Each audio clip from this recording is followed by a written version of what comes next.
சிந்தனை வந்ததுக்கு காரணமே என் அறிவு கண்ணை திறந்த பல ஆசிரியர்கள் அந்த கிறிஸ்தவ நாடார் ஆசிரியர்கள். அவங்களாம் 1800கள்லயே கிறிஸ்தவ மதத்துக்கு மாறினாங்க. கல்வி அறிவு பெற்றாங்க.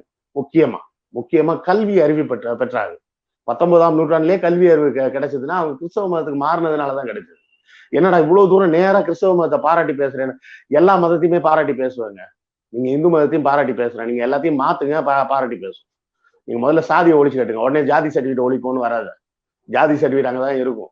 சாதியை நீ கோயில்ல ஒழிச்சுக்காங்க. கோயில்ல கொண்டாந்து எல்லா ஜாதிகாரங்களையும் அர்ச்சகராக, அதுக்கப்புறம் நம்ம அது சாதி ஒழிக்கிறது என்னன்றதை பத்தி பேசுவோம். பிசி இடஒதுக்கீடு ஒழிச்சு கட்டிடுவோம். இந்த பாடத்துல இருந்து தூக்கிட்டா ஜாதி இல்லாம போயிடும்.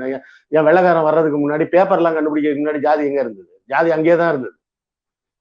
அதுல இங்க பிரச்சனை என்னன்னா, இவங்க இந்த மதத்துக்குள்ள வந்த உடனே அசிங்கப்படுத்துறாங்கன்னு சொன்னா பாத்தீங்களா? அப்ப நிறைய பேர் கிறிஸ்தவ மதத்துக்கு மாறினாங்க.